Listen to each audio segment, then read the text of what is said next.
Hello friends, आज हम पढ़ेंगे भारत में निर्धनता के आर्थिक कारक।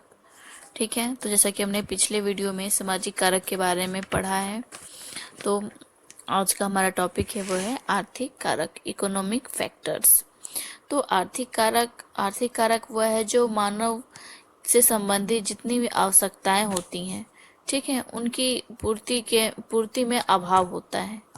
ठीक है, उसको हम लोग आर्थिक कारक में ला सकते हैं। अब वो कौन कौन से हैं, आइए इसके बारे में हम बात करते हैं। तो आर्थिक कारक में हमारा पहला है पिछड़ी हुई खेती। भारत एक कृषि प्रधान देश है। सन 1911 की जनगणना के अनुसार हमारे देश में 70% लोग जो है गांव में रहते हैं, जिनमें से 62% लोग कृषि के द्वारा आजीविका उपार्जन करते हैं। इसके बाद भी हमारे यहाँ खेती की जो दशा है वो बहुत ही पिछड़ी हुई है। व्यावसायिक फसलों की ओर किसानों का ध्यान बहुत कम है। फलस्वरूप क्या होता है कि जो उद्योग का भी पर्याप्त विकास नहीं हो पाता है। हमें विदेशों से ही खाद्यान्न का आयात करना पड़ता है। हमारी कृषि आज भी एक बड़ी सीमा तक प्रकृति पर निर्भर है। इस प्रकार प्रकृति संकट निर्धनता की समस्या को सदैव गंभीर बनाए रखते हैं। ठीक है, उसके बाद हमारा दूसरा है उद्योगों का असंतुलित विकास।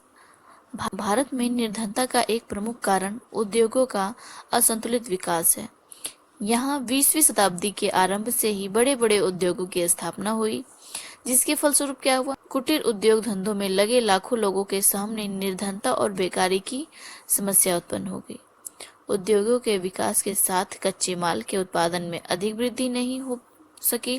परिणाम स्वरूप अनेक उद्योगों का विकास स्वदेशी सहायता पर निर्भर हो गया और बहुत से उद्योगों को बंद किया जाने लगा। इस स्थिति में पहले बेकारी को जन्म दिया और फिर निर्धनता में वृद्धि की।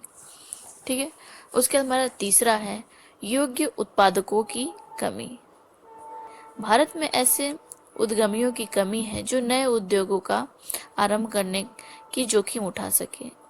इसके परिणाम स्वरूप हमारे देश में नई जो प्रौद्योगिकी का विकास है वह नहीं हो पाता है। सभी व्यक्ति द्वारा पारंपरिक व्यवसाय करने के कारण उत्पादन की नवीन प्रविधियों को प्रोत्साहन नहीं मिल पाता। इससे कुल उत्पादन कम होता है और प्रति व्यक्ति आय में संतोषजनक वृद्धि नहीं हो पाती है। ठीक है, उसके बाद हमारा चौथा है धन का दोषपूर्ण संचय। हमारे देश में प्रति व्यक्ति आय कम होने के कारण पूंजी का जो संचय है वह बहुत कम होता है। जो व्यक्ति किसी प्रकार कुछ पूंजी संचित कर भी लेते हैं, वे इसका उचित रूप से उपयोग करना नहीं जानते। सामान्यतः यह धन जेवर के रूप में संदूकों में बंद रहता है। ठीक है, जिसके परिणाम स्वरूप देश में धन होते हुए भी उसका व्यापार और उद्योग में उपयोग नहीं हो पाता है। आज भी हमारे देश में अरबों रुपए की पूंजी सोने चांदी के गहनों के रूप में अनुत्पादक रूप में पड़ी हुई है। ठीक है, फिर पांचवा है परिवहन तथा संचार के साधनों में कमी। परिवहन के साधनों की कमी के कारण उपज को एक स्थान से दूसरे स्थान पर ले जाने में कठिनाई व व्यय दोनों ही अधिक होते हैं। इसके परिणाम स्वरूप उद्योगों का पर्याप्त विकास नहीं हो पाता है।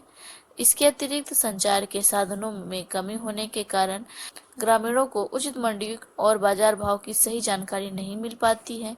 इस प्रकार कठोर परिश्रम के बाद भी किसान की जो उपज है वह बहुत कम मूल्य पर बिक जाती है और किसान निर्धनता में ही जीवन व्यतीत करते रहते हैं। फिर हमारा छठवें नंबर पे है श्रमिकों की कार्य कुशलता का अभाव।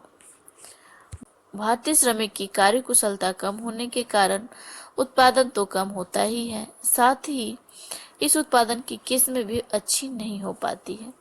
कम उत्पादन के कारण प्रति व्यक्ति मजदूरी भी कम मिलती है और इस प्रकार जो श्रमिक है वे सदैव निर्धन ही रहते हैं।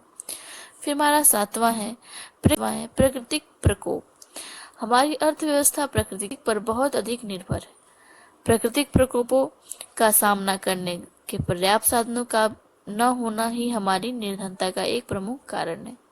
कभी सूखा, कभी अकाल तो कभी अत्यधिक वर्षा के कारण फसलें खराब हो जाती हैं और गांव-गांव के लोग अपने वर्ष भर के परिश्रम का प्रतिफल पाने से वंचित रह जाते हैं। फिर हमारा आठवां है प्राकृतिक शक्तियों का अपर्याप्त उपयोग। भारत प्राकृतिक साधनों के दृष्टिकोण से धनी देश है, किंतु इनका उचित उपयोग न हो सकने के कारण हम आज भी निर्धन में जीवन व्यतीत कर रहे हैं। गंगा यमुना मैदान जैसी उपजाऊ भूमि पर भी पुराने कृषि यंत्रों के द्वारा खेती करने के कारण हम आर्थिक क्षेत्र में पिछड़ गए हैं। इस प्रकार वन संपत्ति, खनिज संपत्ति और जल शक्ति का भी उचित उपयोग नहीं हो पा रहा है, जिसके कारण व्यक्ति की आय में अधिक वृद्धि नहीं हो सकी है। उसके बाद 9वां है तस्करी और भ्रष्टाचार।